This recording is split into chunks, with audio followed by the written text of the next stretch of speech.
Hello, ધોરણ 12 કોમર્સના ગુજરાતી મીડિયમના દરેક વિદ્યાર્થી મિત્રોને અશ્વિન પટેલના નમસ્કાર.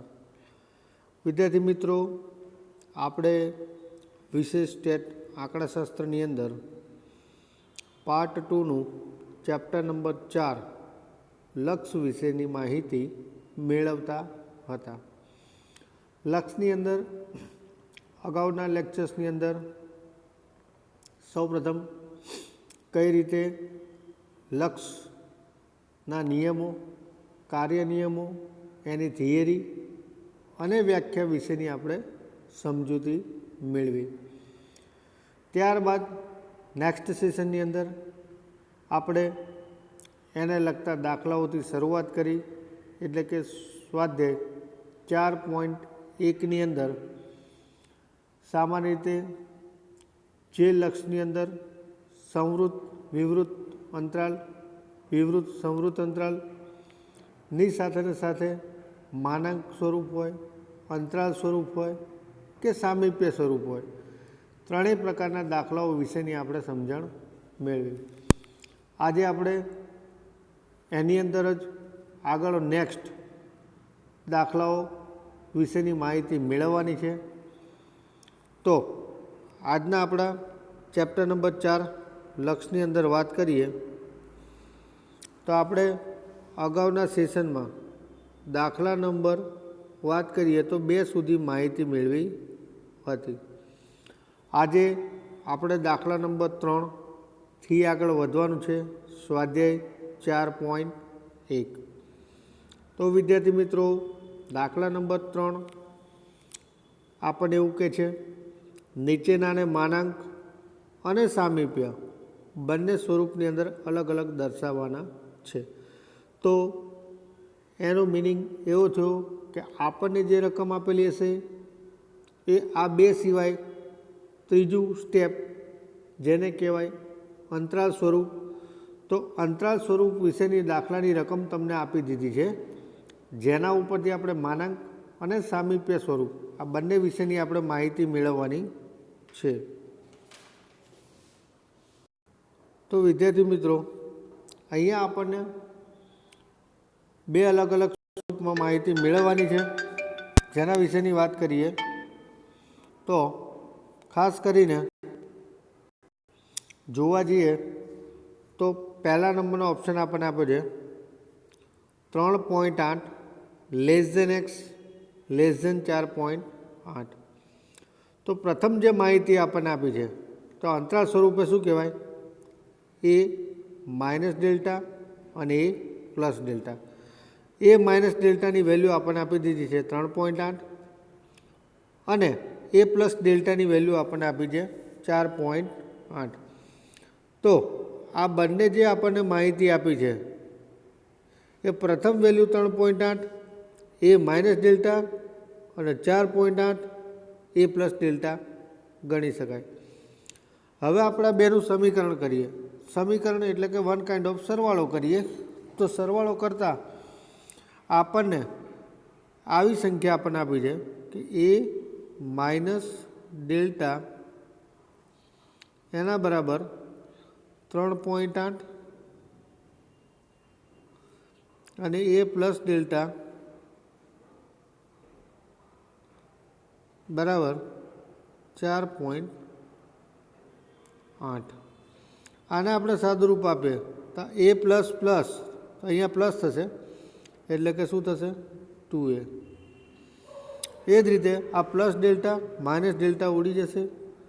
આ બંનેની અંદર સરવાળો થશે, બંને પ્લસની સાઇન છે, એટલે એના બરાબર થશે 8 દુ 16.1 4 ને 4 8, એટલે કે 2a બરાબર આપણને વેલ્યુ મળશે 8.6. તો એ બરાબર 8.6 ભાગ્યા 2 કરો એટલે કે તમને આન્સર મળશે 4.3. હવે આને કોઈપણ એક સમીકરણની અંદર મૂકી દો. દાખલા તરીકે 1 પ્લસ ડેલ્ટા બરાબર 4.8 છે, જેમાં એની વેલ્યુ મૂકી દઈએ 4.3. હવે આ 4.3 વત્તા ડેલ્ટા બરાબર 4.8. આપણે ડેલ્ટા ને પ્લસ ડેલ્ટા છે બહાર કાઢીએ તો 4 આ પ્લસ 4.3 છે એ સામેની સાઈડ લઈ જતાં માઇનસ થાય, માટે 4.8માંથી 4.3 બાદ કરો એટલે કે ફાઇનલ આન્સર તમને મળશે 0.5, જે આપણને મળી ડેલ્ટાની વેલ્યુ. ઉપર આપણે શોધી એની વેલ્યુ 4.3. તો આ રીતે આપણે આ દાખલાની ગણતરી થઈ શકે. હવે વાત કરીએ આપણે આગળ, નેક્સ્ટ જોઈએ. તો જેમાં આપણને એવું કીધું છે, આ જ વસ્તુને આપણે શોધવાનું છે માનાંક સ્વરૂપ. તો માનાંક સ્વરૂપની અંદર જોવા જઈએ તો માનાંક સ્વરૂપનું સૂત્ર આપણી પાસે છે કે માનાંકમાં x minus a less than delta. તો અહીંયા આપણે માત્ર કિંમત જ મૂકવાની છે. એના સ્થાને મૂકી દઈએ 4.3 અને ડેલ્ટાના સ્થાને મૂકી દઈએ 0.5. આ જ વસ્તુ આપણે સામીપ્ય સ્વરૂપમાં દર્શાવી હોય તો એનું સૂત્ર જે કેપિટલ એન કૌંસમાં એ કોમા ડેલ્ટા. તો એની વેલ્યુ 4.3 કોમા ડેલ્ટાની વેલ્યુ 0.5, એટલે આ આપણને મળશે સામીપ્ય સ્વરૂપ. આ રીતે વિદ્યાર્થી મિત્રો માનાંક અને સામીપ્ય સ્વરૂપ આ બે અલગ અલગ સ્વરૂપો આમાં દર્શાવી શકાય. ત્યારબાદ વાત કરીએ તો દાખલા નંબર પેટા 2, 1.95 less than x less than 2.05. તો એ માઇનસ ડેલ્ટા બરાબર 1.95 અને એ પ્લસ ડેલ્ટા બરાબર 2.05. ફરીથી અગાઉ જેમ આપણે સમીકરણો સરખાયા હતા એ પ્રમાણે સમીકરણો સરખાઈ દઈએ તો એ અને ફરીથી એ આ બંને પ્લસ છે એટલે એ થશે 2a અને 1.95 વત્તા 2.05 એટલે જવાબ મળશે 4. માટે એની વેલ્યુ કેટલી થઈ 2. હવે કોઈ એક સમીકરણ દાખલા તરીકે એ પ્લસ ડેલ્ટા બરાબર 2.05માં એની વેલ્યુ આપણે મૂકી દઈએ 2. 2 પ્લસ ડેલ્ટા બરાબર 0.5, તો ડેલ્ટાની વેલ્યુ થશે 2.05 માઇનસ 2 ઇઝ ઇક્વલ ટુ 0.05 ડેલ્ટાની વેલ્યુ. આ હવે આપણે માનાંક સ્વરૂપમાં મૂકી લઈએ તો માનાંકમાં x minus a less than delta. તો જ્યાં એ છે ત્યાં આપણે મૂકી દઈએ 2 અને ડેલ્ટાની સ્થાને મૂકી દઈએ 0.05. આ જ વસ્તુ આપણે સામીપ્ય સ્વરૂપમાં જોવા જઈએ તો કેપિટલ એન કૌંસમાં એ કોમા ડેલ્ટા. તો એ અને ડેલ્ટા બંનેની આપણે વેલ્યુ મૂકી દઈએ 2 કોમા 0.05. આ રીતે દાખલો ગણી શકાય. ત્યારબાદ છે minus 0.4 less than x less than 1.4. એ માઇનસ ડેલ્ટા બરાબર -0.4 અને એ પ્લસ ડેલ્ટા બરાબર 1.4. તો 2a બરાબર શું થશે? તો માઇનસ છે આ બાજુ એટલે પ્લસ, પ્લસ માઇનસ માઇનસ એટલે કે 2a બરાબર શું થશે 1. એટલે કે 1.4માંથી 0.4ની બાદબાકી કરો એટલે જવાબ આવશે 2a બરાબર 1. તો એને બહાર કાઢો તો 2 ગુણાકારમાં છે ક્યાં જાય?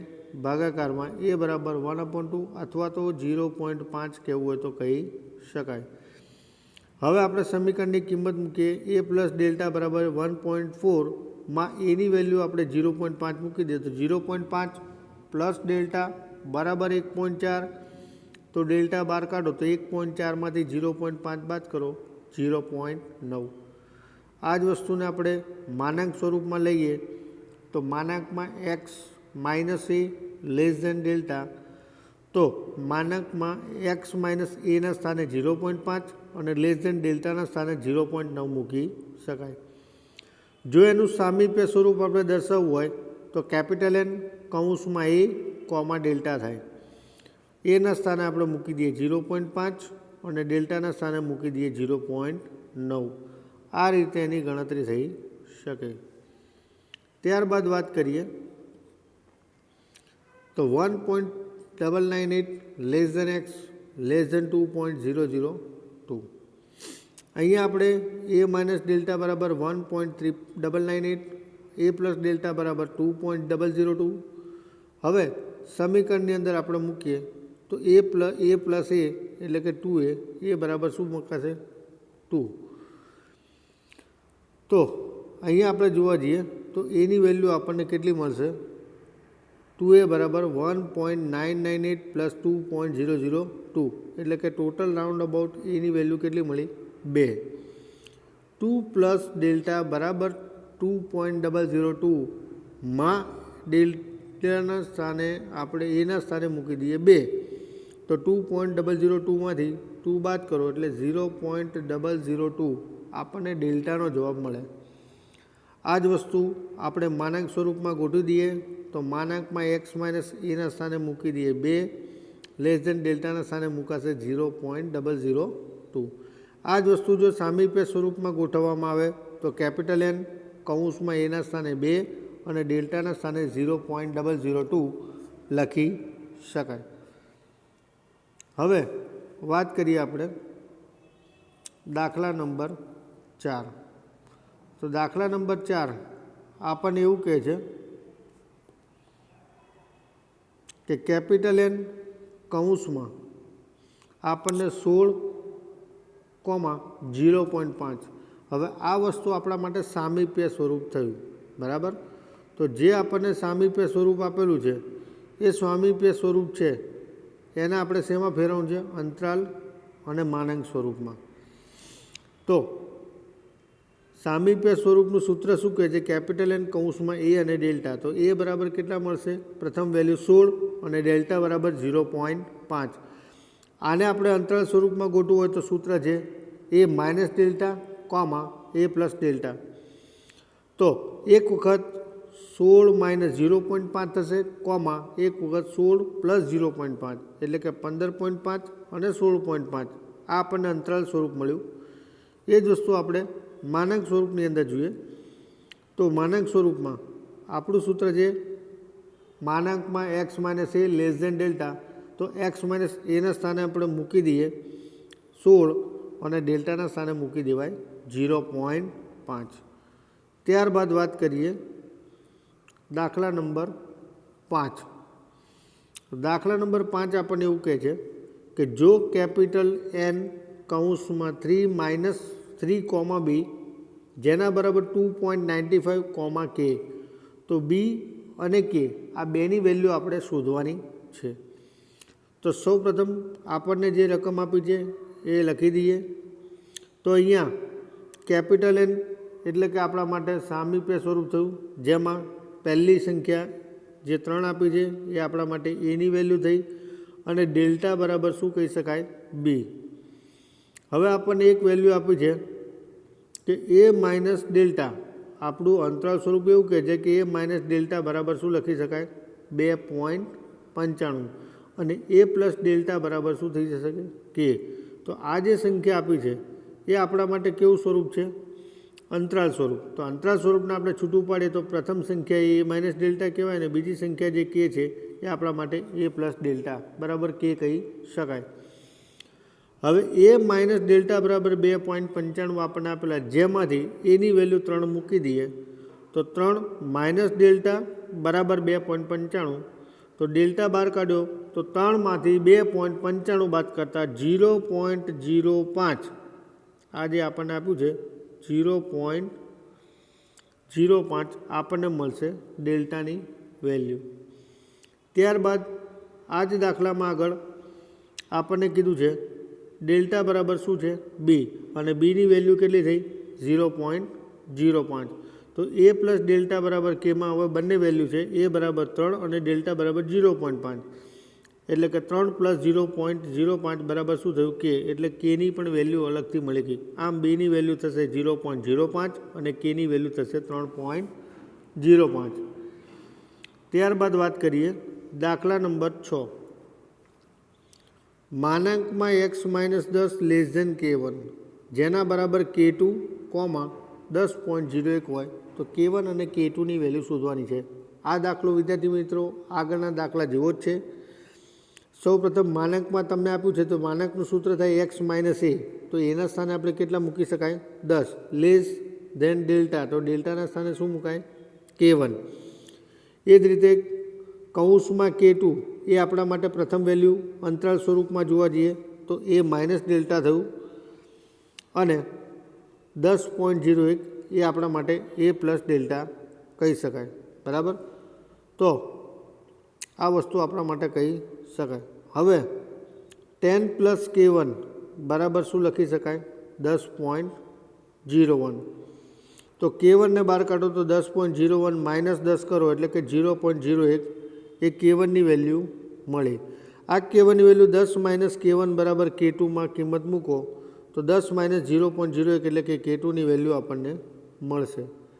તો K2ની વેલ્યુ મળી 9.99. માટે K1ની વેલ્યુ થશે 0.01 અને K2ની વેલ્યુ થશે 9.99.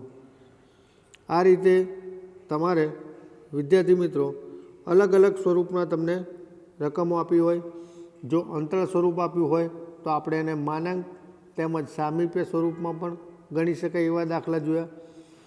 બીજા કેસમાં તમને રકમ માનાંક સ્વરૂપમાં આપી હોય તો એનો અંતરાલ અને સામીપ્ય સ્વરૂપમાં લઈ શકાય. ત્રીજા ઓપ્શનમાં તમને દાખલાની રકમ જો સામીપ્ય સ્વરૂપ આપ્યું હોય તો એનો અંતરાલ અને માનાંક સ્વરૂપ.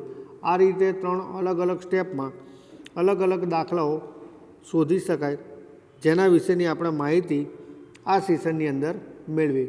નેક્સ્ટ સેશનમાં આપણે એના લક્ષના કાર્ય નિયમો ઉપરથી આગળ જઈશું અને એના વિશેના દાખલાઓની ચર્ચા કરશું. Thank you.